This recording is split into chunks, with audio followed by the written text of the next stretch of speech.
una cosa para poder acomodarse a lo que está ocurriendo, para poder sacar el mejor provecho. Por esto el cansancio de muchos, por esto también las quejas de otros.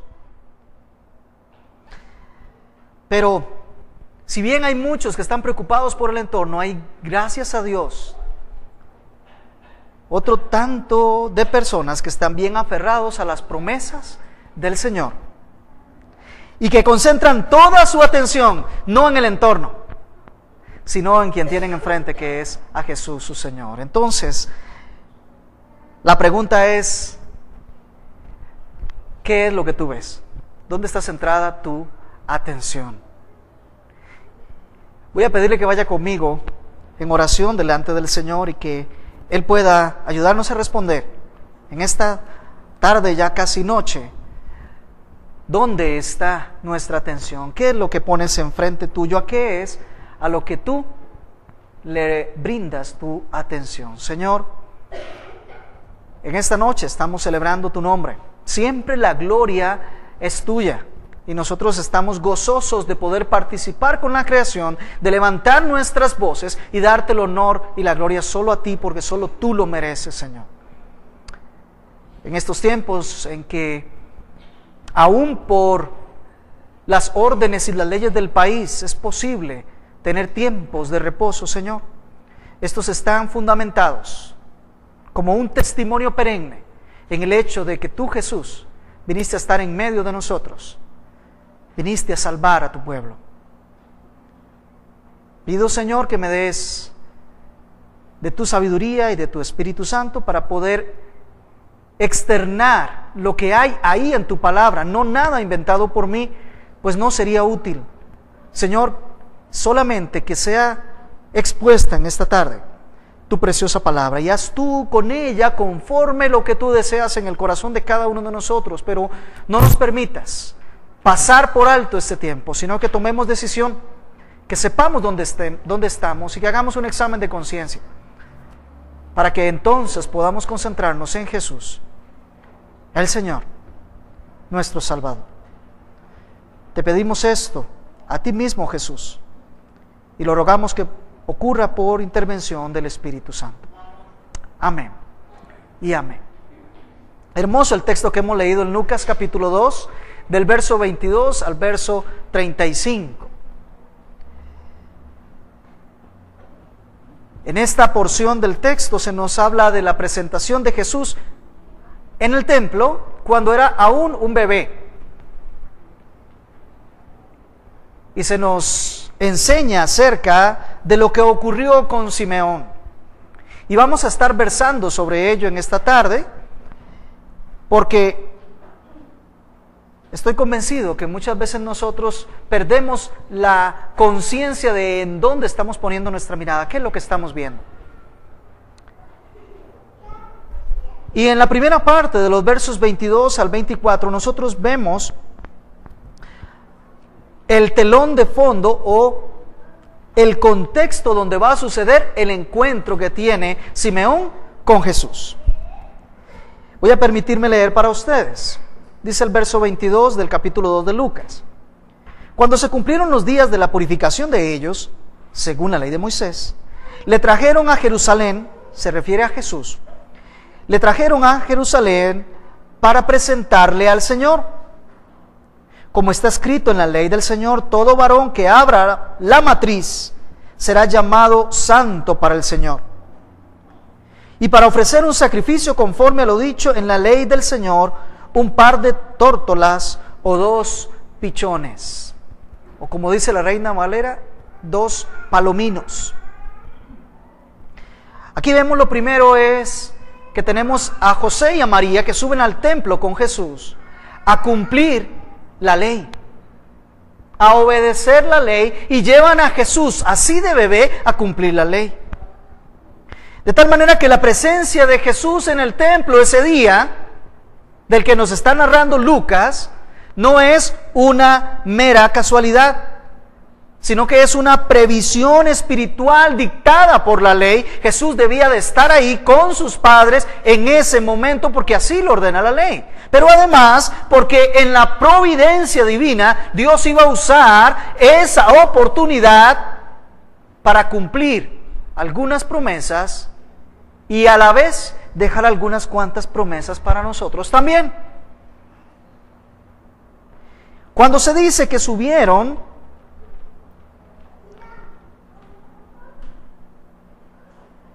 para cumplir los días de la purificación de ellos, a lo que se está haciendo referencia es a Levíticos capítulo 12, verso 6.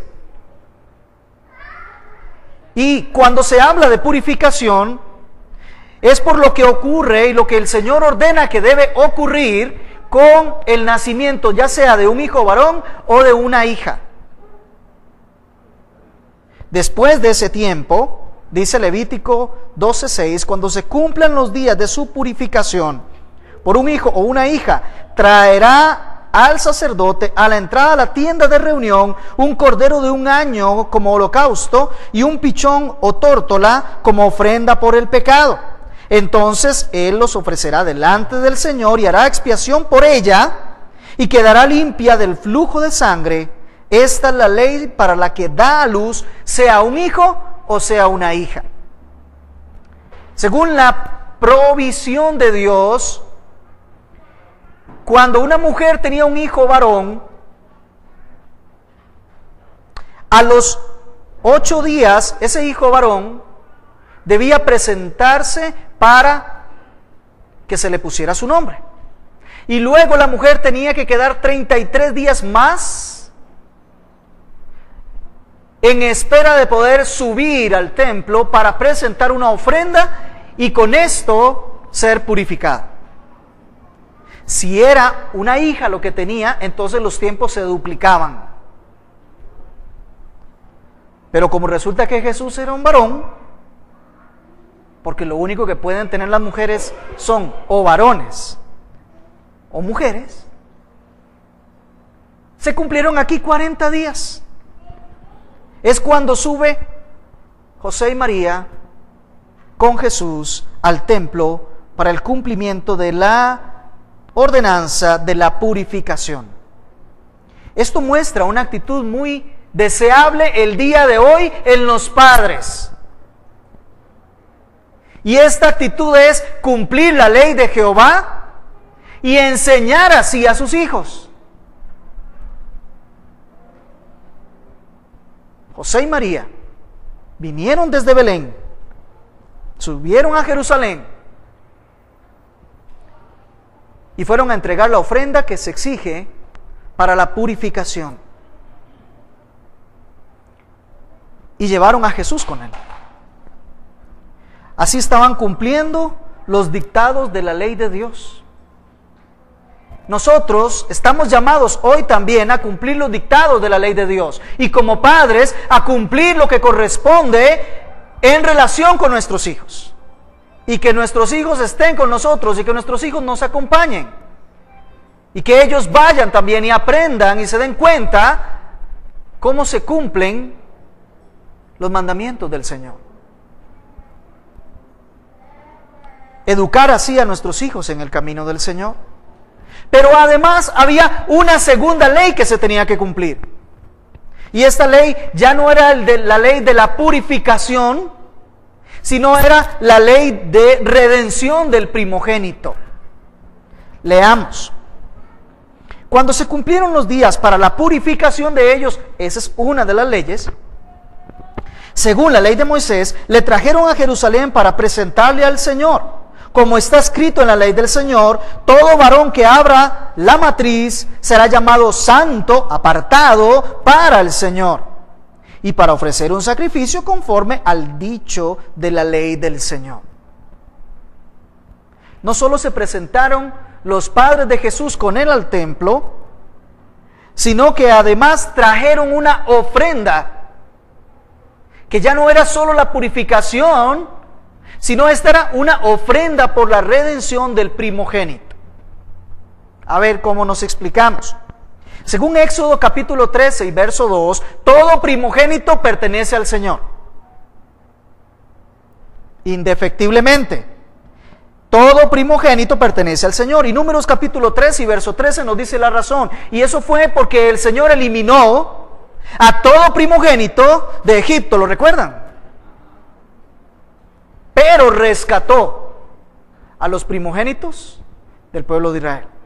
De tal manera que todo primogénito le pertenece al Señor. Es de Él, para servicio de Él, es apartado para Él. Es una consagración que el Señor hizo. Pero luego el Señor le dice al mismo Moisés que tome una tribu en específico para que sean sus servidores, para que sean su pueblo. Y esa tribu es la tribu de Leví, claro. Entonces ahora toda la tribu de Leví iban a hacer la representación de los primogénitos. ¿Hasta ahí estamos bien? Muy bien. Pero eso no significaba que ya porque estaba la tribu de Leví, las familias podían exonerar a sus primogénitos de ponerlos al servicio del Señor. Recuerden a Samuel. De tal manera que el Señor en Éxodo 34:20 le dice al pueblo que pueden redimir a su primogénito. No es la redención del pecado que ocurre con la sangre de Cristo, sino la redención para obtener el hijo y dejarlo en la familia, que no tenga que servir allá en el templo, sino que pueda quedar en la familia. Redimirlo en ese sentido. Para eso tenían que pagar un sacrificio o una ofrenda que era en dinero, a fin de poder la familia dejarse al primogénito. ¿Y cuál ofrenda es? Números 18-16 nos dice que son 5 ciclos. Cada ciclo varía 4 denarios, en total 20 denarios, o lo que es igual, 20 días de salario. Eso es lo que tenía que llevar José y María, además de lo que tenían que dar como sacrificio por la purificación de María. Tenían que llevar la ofrenda por redimir al primogénito. Pero la ofrenda eran 20 días de trabajo.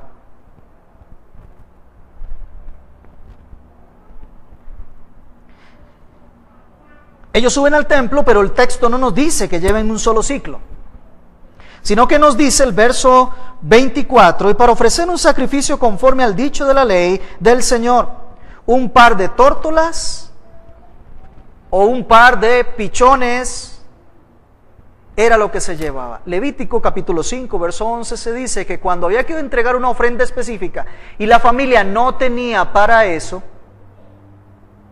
entonces se designaba lo que era la ofrenda de los pobres: 2 tórtolas o 2 pichones de paloma. Eso fue lo que ellos llevaron. Esto nos quiere decir cuáles eran las condiciones familiares de Jesús.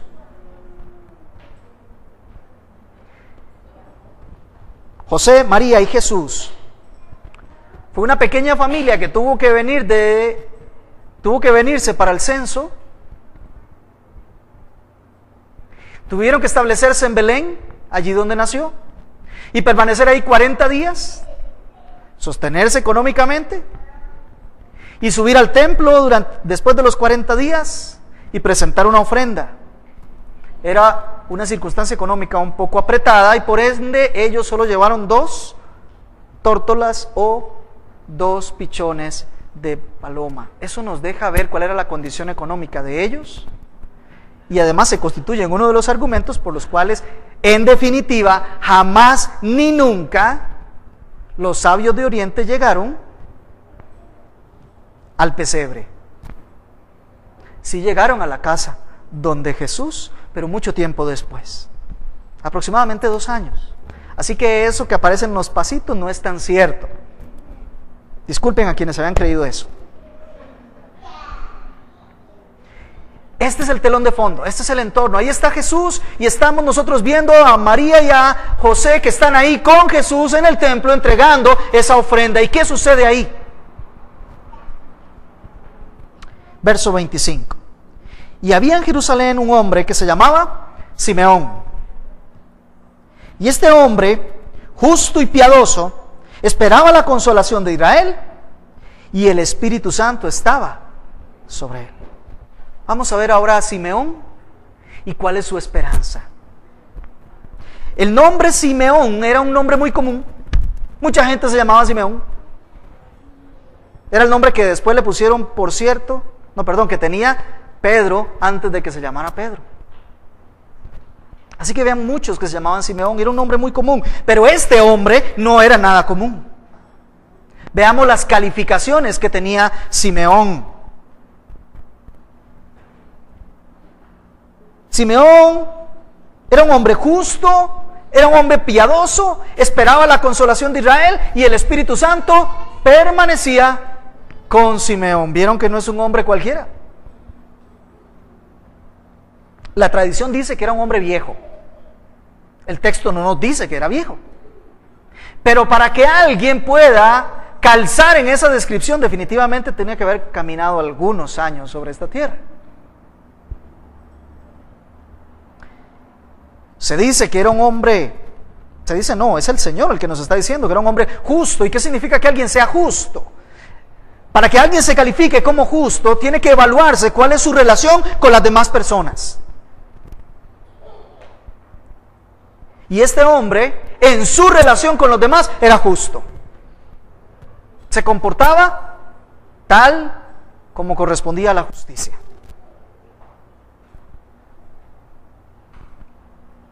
Implica que tenía un trato justo y no podía ser diferente. Porque si estaba investido por el Espíritu Santo, quien esté verdaderamente investido por el Espíritu Santo se comporta de manera justa con los demás. Por eso no es viable que alguien diga que tiene el Espíritu Santo, que es un creyente, que es un hijo de Dios y se ande comportando injustamente con los demás. Pero además, no nos habla solo del trato con los demás, sino que nos dice que era piadoso. Esta es la relación que tenía Simeón con Dios.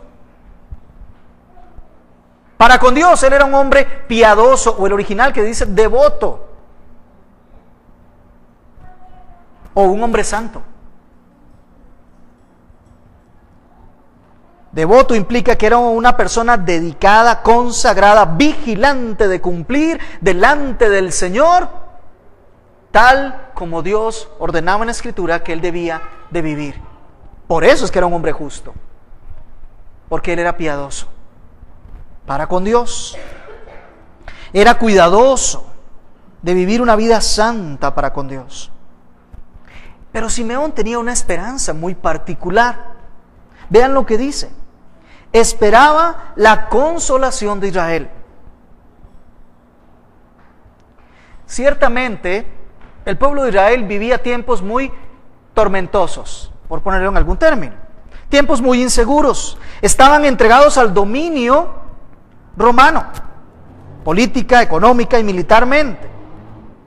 Había pasado 400 años de silencio profético. Los profetas habían dejado de traer los oráculos de Dios. El sistema religioso de la época era de corrupción. Se habían formado facciones, partidos. Estaban los fariseos, estaban los saduceos y todos los eos, esos que estaban ahí. De tal manera que eran tiempos muy tumultuosos. Todo esto hacía que las personas tuvieran alguna esperanza. Pero veamos, algunos tenían la esperanza de que viniera un salvador político, militar, con mano fuerte y con espada, para que viniera a traerles a ellos la paz y la prosperidad económica. Otros creían que iba a venir un salvador, un liberador, que estableciera correctamente el culto en la iglesia para que las cosas se hicieran ahora sí de manera santa y piadosa.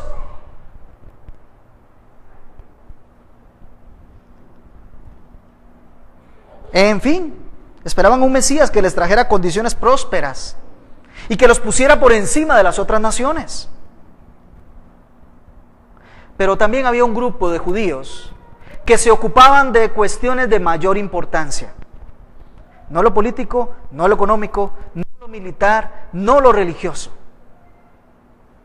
Se ocupaban de cosas que realmente eran importantes.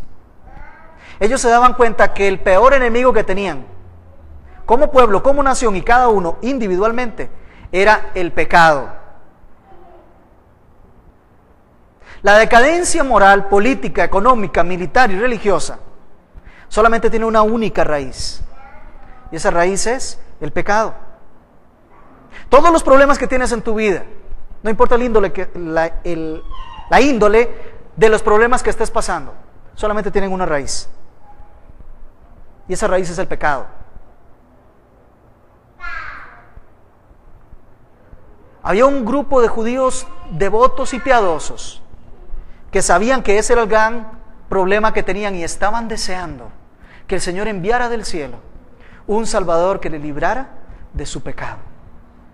No que le librara del dominio romano, ni que les trajera prosperidad económica, que los pusiera en las cumbres de los pueblos más prósperos y económicos. Este grupo de judíos devotos esperaban que Dios cumpliera sus promesas en la palabra de enviar un Salvador que los librara de su propio pecado. Este grupo tenía esperanza en las promesas del Señor. Pasaban estudiando las Escrituras y no conjeturaban ni cuándo ni cómo, no se atrevían. No le ponían fecha, no decían cómo iba a ser, solamente estaban esperando la intervención de Dios, tal como Dios había prometido en las Escrituras, que iba a intervenir enviando un Salvador. Los judíos que querían que viniera un libertador y lo librara del dominio romano, eran muy dados a cada rato a estar haciendo revueltas y peleas y guerras cívicas y todo lo demás. Los otros andaban acusando unos a otros de los sistemas religiosos. Estos que esperaban devotamente que el Señor interviniera, eran personas que eran pacíficos. Se les conocía como los esperadores en Jehová. ¿No les suena eso de casualidad? Como los que esperan en el Señor. Que no levantan revueltas. Que no van a las armas. Porque saben que no es su propia mano los que les va a salvar. Saben que requieren la intervención de Dios para ser salvos. Y Dios dijo que iba a intervenir. Estos pacíficos de Dios, esperadores de Dios, vivían en el mismo entorno que los demás. También estaban siendo subyugados por el dominio romano. También estaban viendo la debacle y la corrupción de la religión. También estaban viviendo las consecuencias de sus propios pecados y su corazón apartado de Dios, lo mismo que los demás. Pero mientras los demás tenían su mente puesta y su atención puesta en las condiciones alrededor, ¿y qué hacer? ¿Y cómo librarse? Este grupo de personas devotas del Señor, los que Él siempre ha tenido, su manada pequeña, en lo que han confiado exclusivamente es en la intervención salvadora de Dios. No en lo que ellos pudieran hacer.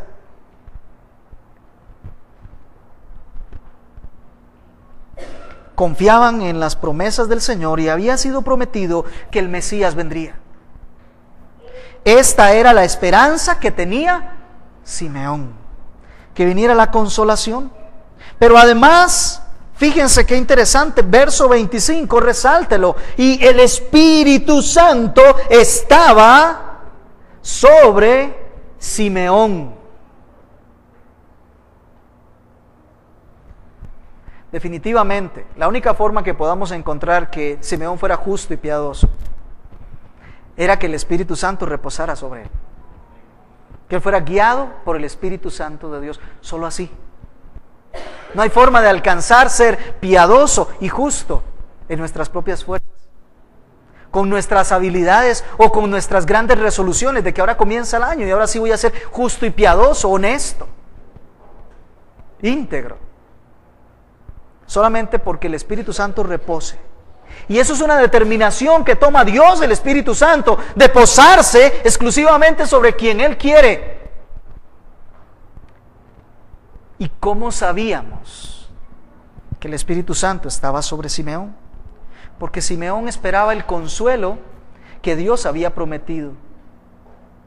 Más allá, ¿y cómo sabía Simeón el consuelo que Dios había prometido? Porque Simeón continuamente permanecía repasando todos y cada uno de los actos y las promesas del Señor en la Sagrada Escritura. Simeón no estaba ahí en el Facebook viendo a ver qué buena nueva salía respecto a la moneda, al colón o a lo que el gobierno ha ordenado o ha dejado de ordenar. Simeón estaba pendiente todos los días de volver a repasar y tener fresco lo que el Señor había prometido. El Espíritu Santo avivaba a Simeón. Y no era algo que él nada más leyera, era algo que entraba al ser de él, y por eso él esperaba pacientemente. Pero había algo más que hacía esperar a Simeón. Verso 26. Y por el Espíritu Santo se le había revelado que no vería la muerte sin antes ver al Cristo del Señor. ¿Puede imaginarse lo que es eso? Imagínese que usted es Simeón. Imagínese que usted está transpirando todos los días por las promesas de Dios. Usted no permite que su mente se llene de otra cosa que no sea solo la palabra de Dios, y está convencido plenamente en que el Señor va a salvar, de que Él va a cumplir sus promesas, de que Él lo va a hacer. Usted no sabe cuándo ni cómo, pero usted confía fielmente. Hay textos que no le calzan, que no caben muy bien en su cabeza, pero no importa, sigue confiando. Él sabe que en su momento las cosas tendrán su claridad y se verán y se entenderán. Pero en cierto momento de la vida de Simeón, él recibe del Espíritu Santo la comunicación: Simeón, has estado esperando la salvación del Señor. Sabes que solo el Señor puede salvar del pecado. Y el Señor ha prometido hacerlo. Y tú has confiado y sabes que así será. Pues te digo algo, dice el Espíritu: no vas a morir hasta que veas con tus propios ojos al Salvador. Este era Simeón.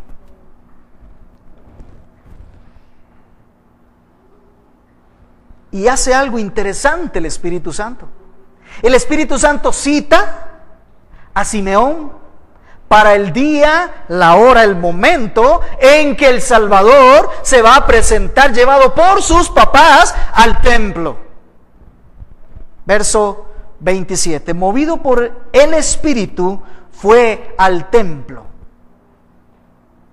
Por cierto, qué interesante. ¿Te das cuenta que los que son movidos por el Espíritu vienen al templo? Son citados por el Señor al templo, a la comunión de los hermanos. Allí donde el Señor revela con mayor esplendor su palabra, porque lo está haciendo a viva voz, no por el que está enfrente, sino porque Él está hablando. Simeón es de los hombres que rompen los compromisos con el mundo y no se van a hacer otra cosa, porque sabe que su responsabilidad, porque sabe que su gozo, porque sabe que lo que él tiene que hacer es estar allí en el templo cuando el Señor lo llama y lo cita. El Espíritu le dice: Simeón, vas a ir al templo hoy. Pero he ido todos los 51 domingos. Vas a ir al templo hoy. Pero tengo un compromiso, pero tengo otra cosa. Vas a ir al templo hoy. Eso haría alguno de nosotros. Simeón no. Simeón dice: Señor, ¿cuándo es que hay que ir al templo? Para alistarme de una vez. Y movido vino al templo. Justo cuando los padres del niño Jesús lo trajeron para cumplir el rito de la ley. No fue en cualquier momento. El Espíritu Santo le dijo, ve al templo hoy. Simeón no sabía que en ese día y a esa hora se iba a topar con la salvación de frente. Él no sabía que en su entorno iba a aparecer en el puro centro, ahí enfrente de él, el Salvador. Él no tenía conocimiento. Él sabía que el Señor lo iba a salvar, sabía que le había prometido que un día lo iba a ver, pero no sabía ni cuándo, ni cómo, ni dónde. Solo confiaba. No se dejaba llevar por el entorno. Yo sé, algunas personas ven el mundo actual, ven las condiciones en que estamos, ven las condiciones y buscamos soluciones políticas, económicas, aún religiosas. Hay algunos que son se creen muy santos y oran al Señor, pero viven llenos de zozobra. ¿Qué irá a pasar con la economía? ¿Qué va a pasar con el gobierno? ¿Qué irá a ocurrir? Estamos en una gran debacle, ¿no es cierto? Hay una gran pérdida de valores. La corrupción, la deshonestidad aparece en todo lado. En el sector público, en el sector privado. En el gobierno, en los que están contrarios al gobierno. Y algunos están bajo ciertas creencias de que algún día va a suceder algo que por arte de magia, por suerte, va a venir y va a cambiar todo esto.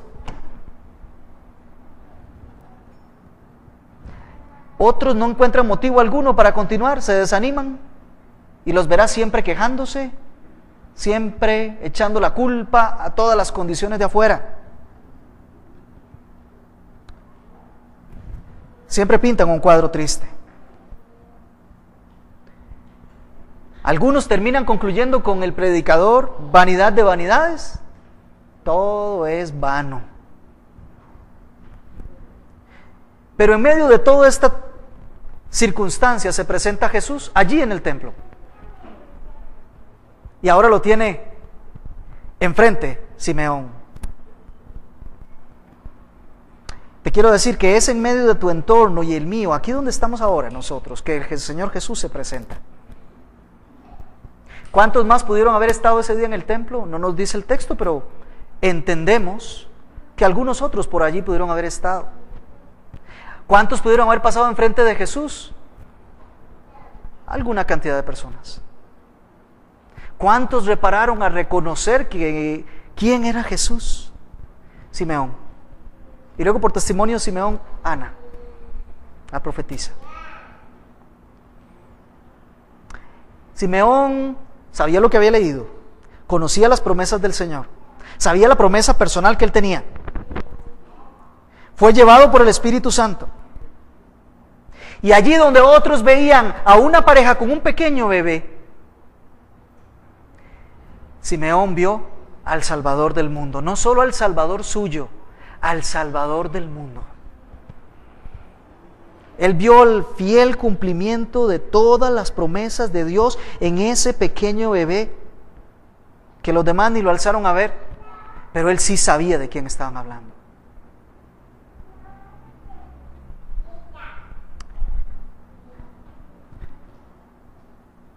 ¿Y qué hizo Simeón? Tomó al niño en sus brazos y bendijo a Dios. Yo entiendo muy claro que más de uno de nosotros puede sentir cierta ternura al ver un bebé, ¿no es cierto? Y tenerlo en los brazos es algo muy tierno, vieran que sí, los que hemos tenido más de uno nos damos cuenta que sí. Pero yo creo particularmente que no fue ternura lo que sintió Simeón. Él no vio un bebé frágil que él pudiera apretar o que pudiera hacerle un daño. No fue ternura lo que se despertó en él. Porque de inmediato su reacción nos hace entender que no fue ternura. Dice que de inmediato lo que hizo fue bendecir a Dios. Amados hermanos, probablemente algún otro tuvo a ese bebé en las manos y sintió ternura. a lo mucho, y se lo devolvió a su madre. Pero Simeón lo que vio ahí fue el fiel cumplimiento de las promesas de Dios al pueblo de Israel. Promesas que se hicieron desde Génesis capítulo 3, verso 15, y pasando por todo el Antiguo Testamento, ahora se están viendo ahí. Amados hermanos, la salvación no es un concepto teológico, no es un concepto doctrinal que solamente quienes estudian teología lo conocen. La salvación es una persona, es un ser. Y esa persona la tuvo Simeón en sus manos. Lo que sintió Simeón no es ternura. Lo que sintió Simeón fue reverencia. Así como ustedes y yo, si ponemos nuestra confianza en Cristo, algún día estaremos delante de Él y en su presencia lo que vamos a sentir es el mayor grado de reverencia que pudiésemos haber alguna vez experimentado. Vamos a caer probablemente de rodillas y probablemente la luz que emerge de la santidad de Dios nos va a impactar de tal manera que es muy probable que no vayamos a poder sostener la vista por mucho tiempo de frente de Él. Será el asombro para nosotros. Ya lo anticipábamos, pero va a ser aún de manera que ni siquiera nos imaginábamos que iba a ser. Eso sintió Simeón cuando tuvo al bebé en brazos. Y lo primero que hizo fue glorificar a Dios, bendecir a Dios. Y decir, es cierto, este mundo está en completa decadencia. La degradación, la inmoralidad, la injusticia, todo esto es parte del componente que producimos los seres humanos. Pero en medio de esta oscuridad, estoy viendo al Salvador del mundo entero. Más que un tesoro. Eso fue lo que vio Simeón. Lo sintió con su corazón. Y de suyo explotó al dar gloria a Dios. Habría que sentarse con Simeón horas para decirle, Simeón, ¿qué te llevó a expresar bendición a Dios? Probablemente él comenzaría promesa tras promesa, palabra tras palabra, acto tras acto que el Señor ha hecho con el pueblo durante 4000 años para poder expresarnos a nosotros el cúmulo de cosas que él estaba sintiendo en ese momento. El cúmulo de experiencias que él estaba sintiendo. Y vemos a partir del verso 29 y hasta el 32, lo que es conocido como el canto Nunc Dimittis, en latín. El canto del Señor, ahora dejas, ahora permites. Alrededor del nacimiento de Cristo, hay 4 cantos que se destacan, ¿no es cierto? Está el canto de María, está el canto de Zacarías, está el canto de Elizabeth y está el canto de Simeón. Un canto precioso, donde él alaba al Señor, pero lo hace en los siguientes términos. Ahora, Señor, permite que tu siervo se vaya en paz, conforme tu palabra, porque han visto mis ojos un bebé, al más precioso de los bebés. No, han visto mis ojos tu salvación, la cual has preparado en presencia de todos los pueblos, luz de revelación a los gentiles, gloria a Dios, y gloria de tu pueblo Israel. 4 cosas destaca acá Simeón en lo que él está viendo. Lo primero es el cumplimiento de una profecía personal, una profecía que le dieron a él. Ahora, Señor, permite que tu siervo vaya en paz, conforme a tu palabra, porque han visto mis ojos tu salvación. Es el cumplimiento de una profecía a nivel personal. Ahora, Señor, en paz tú despides a tu siervo. Es otra forma de decir, Señor, ahora sí ya quedo listo y preparado para la muerte física.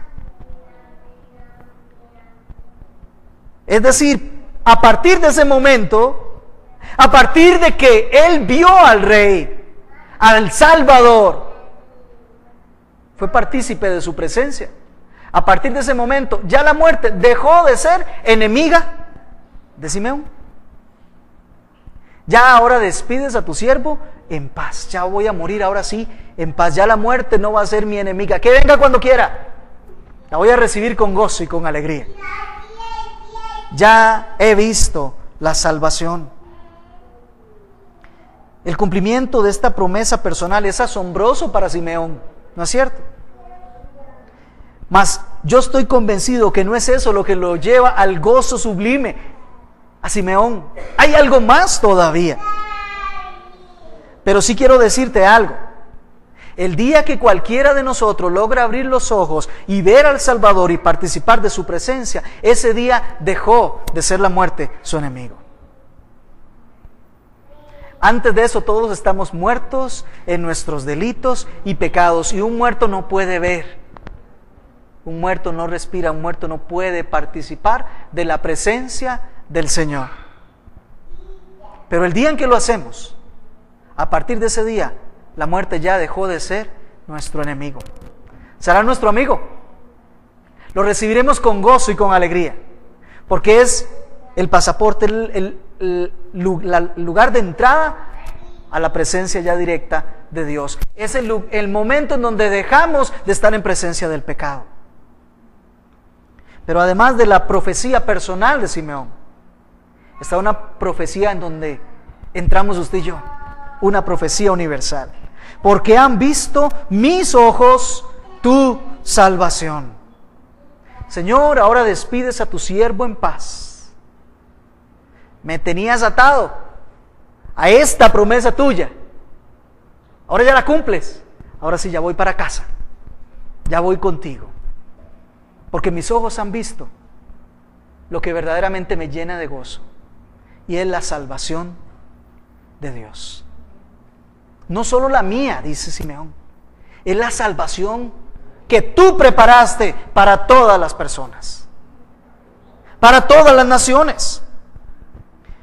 Ya esto tiene ecos de Isaías 52:10, que dice: los confines de la tierra verán la salvación de nuestro Dios. Esto es un evento que no quedó en privado. El Señor Jesús nació, se dio evidencia en el cielo con los ángeles, se dio evidencia en la tierra y quedó escrito.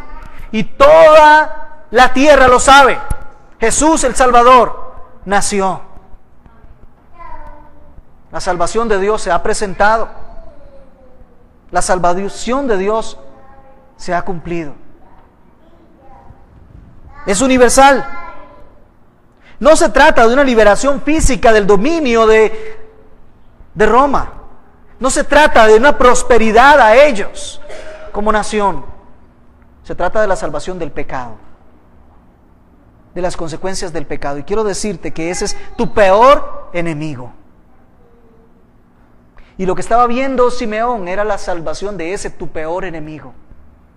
Por eso se llena su alma de gozo y de alegría. Él está viendo la salvación de Dios en la persona de Cristo, el Mesías prometido. Y luego Simeón dice: esto que estás haciendo, Señor, tú lo has preparado en presencia de todos los pueblos. Esto que está ocurriendo acá y que yo estoy diciendo, no me lo inventé, allá está escrito. ¿Te acuerdas de Génesis 3:15?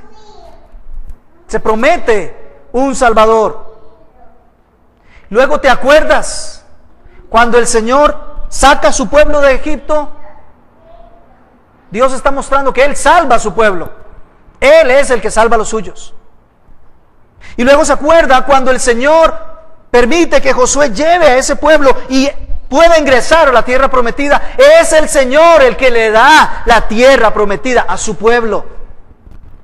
Lo salva y lo lleva a la tierra que fluye leche y miel. Todas las naciones alrededor sabían y tenían temor, no del pueblo de Israel, del Dios del pueblo de Israel. Esta preparación era conocida por todos. Mire, de oriente vinieron unos a buscar al Rey de Reyes.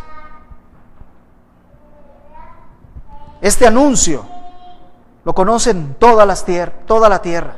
Y dice, luz de revelación a los gentiles. Nosotros como gentiles no tenemos la historia que tiene Israel con Dios. Los patriarcas, las promesas, los pactos, la liberación que ha tenido, los reyes, en fin. No tenemos trayectoria de historia con Dios. Por eso vivíamos en la oscuridad del entendimiento de estas cosas. No entendíamos. Pero ahora ya Cristo Jesús, que es la exégesis del Padre, que es la revelación del Padre, que es la exposición de lo que hay dentro del Padre. Ahora Jesús se nos ha revelado a nosotros y gloria a Dios por eso, ¿no le parece? Y finalmente, no solo la luz a todas las naciones, sino que la gloria de los judíos. ¿Por qué? Porque el Señor había prometido en Salmos que la salvación provendría de los judíos. Y de allí proviene Jesús. Por eso es la gloria del pueblo judío. Todo esto es una recopilación de lo que tenía Simeón dentro de sí, pero dicho en pocas palabras. Y ahora veamos para finalizar la reacción. Y los padres del niño estaban asombrados de las cosas que de él se decían. Es decir, ellos quedaron maravillados, asombrados, atónitos de lo que estaba diciendo Simeón en relación con Jesús. Simeón estaba aplicándole las promesas del Antiguo Testamento, todas se las estaba aplicando a Jesús. Él sería la salvación. Ellos quedaron maravillados. Ahora, si eso nos hubiese ocurrido a usted y a mí, probablemente nos maravillamos, pero observe quién era José y María. A ellos se les había anunciado por ángeles que ese niño era el Salvador. De hecho, se llamaría Jesús y sería llamado Hijo del Altísimo.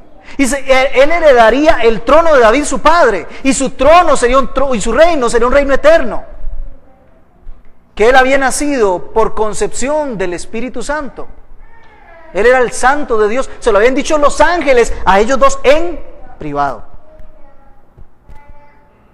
Luego vinieron unos pastores diciendo que el cielo se les abrió y que los ángeles aparecieron en el cielo dando gloria a Dios y diciéndole a los hombres: ahora Dios tiene buena voluntad para con ustedes. Y ellos guardaban eso. Pero ahora aquí viene uno que no ha escuchado estas historias, que no ha estado en estos eventos, y vuelve a confirmarles quién era Jesús. Antes de este momento, Jesús era el Salvador de su pueblo.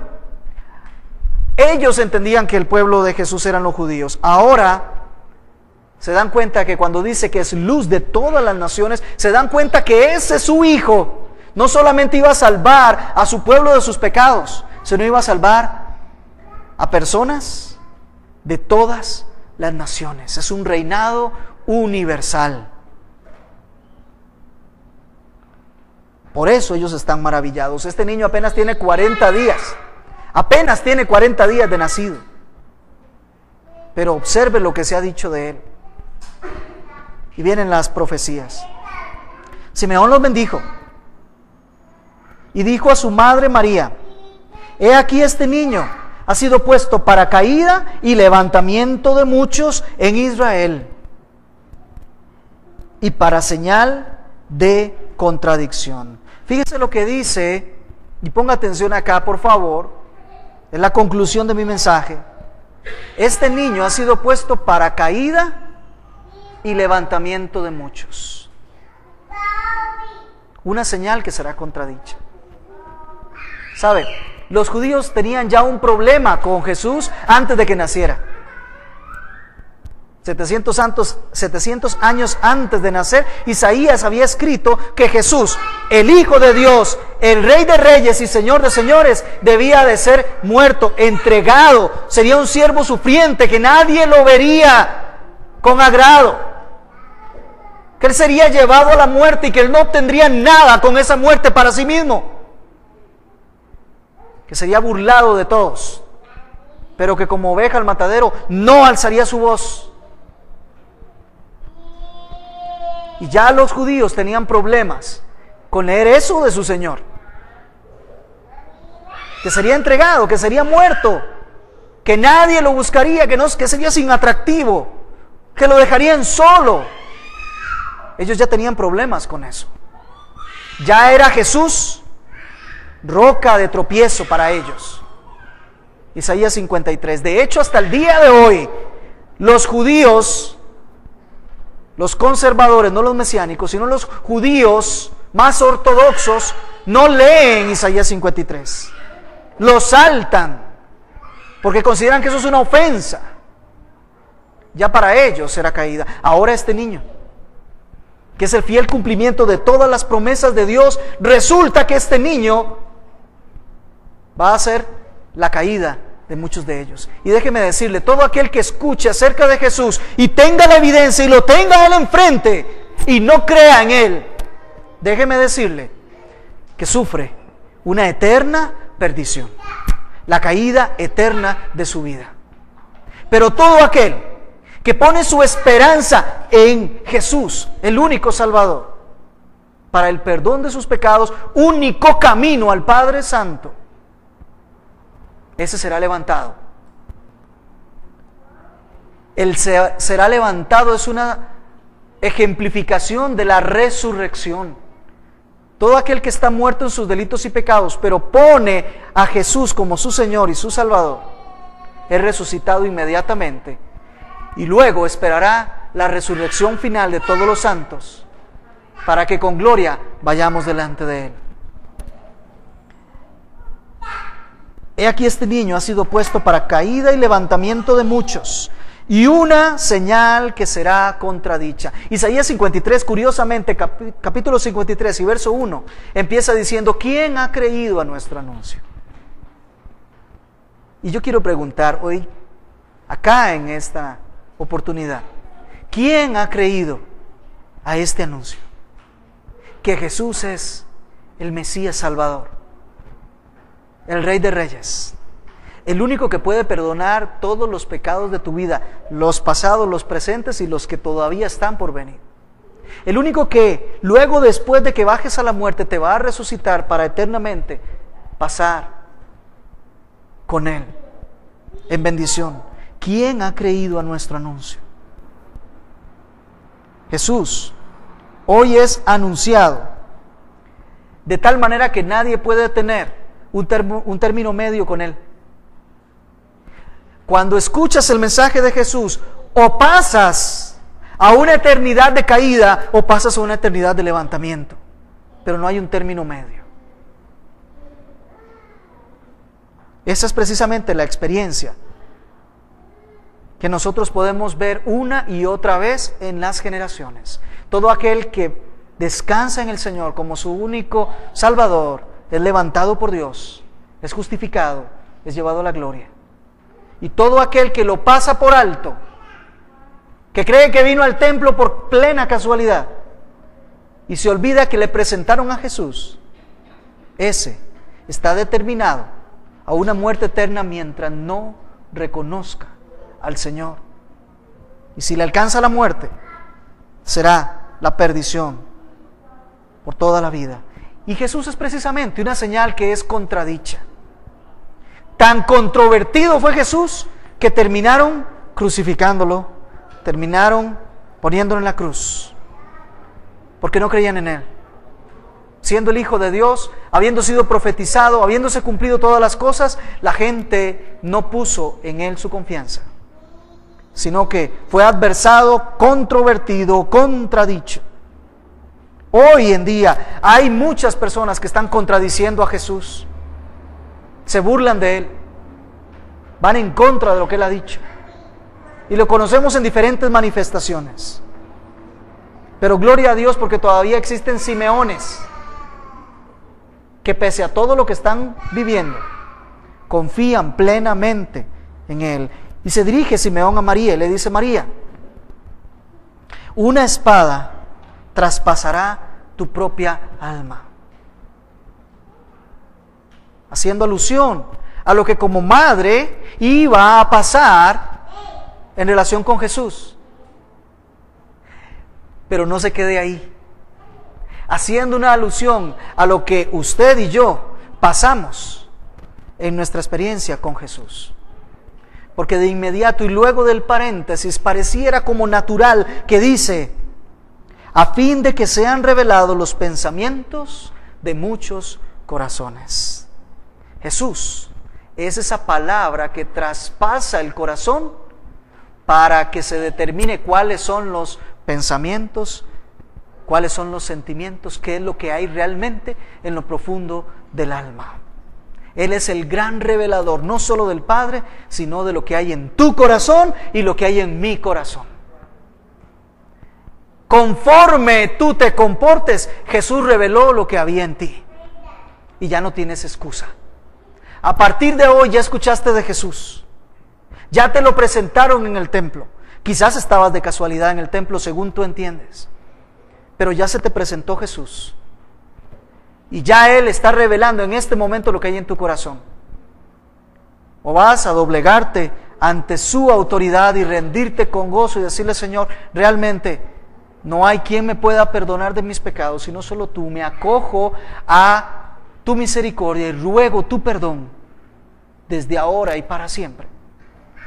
O serás de los otros, de los que pasan y quedará revelado que nunca fuiste capaz, ni siquiera digno, ni mucho menos oportuno para aprovechar que estabas ahí en presencia de Jesús.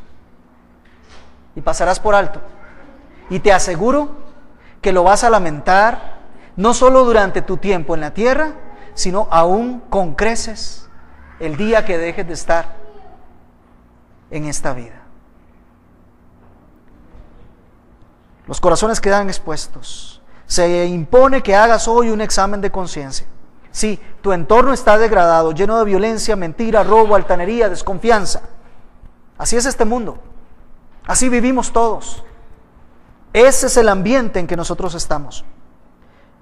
Y todavía más, hay gran evidencia de que el pecado te está siguiendo continuamente y va contigo a todo lado. ¿No es cierto? Seamos honestos. Satanás te está persiguiendo en todo momento para tentarte. Quiero preguntarte, ¿puedes reconocer a quien tienes enfrente? Y no me refiero a mí. ¿Puedes reconocer que ahí está Jesús enfrente? Él es el que está enfrente tuyo. ¿Reconoces que Él es tu único Salvador? ¿El único camino a Dios? En medio de todo lo que te rodea. Te recuerdo, si ignoras esta evaluación y lo pasas por alto, serás de los que se enuncian como caída. Pero si eres de los que puedes confiar en Él para tu única y plena salvación, para el perdón de todos tus pecados, eres de aquellos que serán levantados. Sí, si quieres pedir opiniones a otros, hazlo. La señal siempre será contradicha. Pero la pregunta no es qué opinan o qué piensan o qué creen los demás. Te invito a que reflexiones hoy. ¿Qué crees tú? Tenemos el ejemplo de Simeón. No vio un bebé. Él vio la salvación de Jehová. Se alegró. Se gozó. Porque Dios cumple sus promesas. Pero muchos otros pasaron de largo. Te invito, no seas como los que no se nombran. Mejor te invito a que seas como Simeón. Que tu nombre quede inscrito en el libro de la vida en este mismo momento, entregándote por completo a Él. Y si ya estás en Él, no olvides, continuamos y continuamos y continuamos hasta que Él venga. Inclina tu cabeza, cierra tus ojos por unos momentos y vamos a terminar con una oración.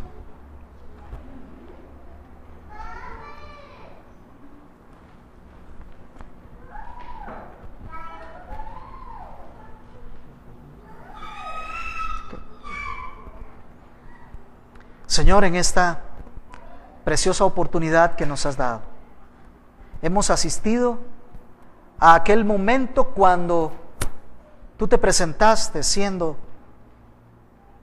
aún un bebé al templo. Hemos visto a Simeón gozándose, con un gozo interno que deseáramos cada uno de nosotros disfrutar hoy.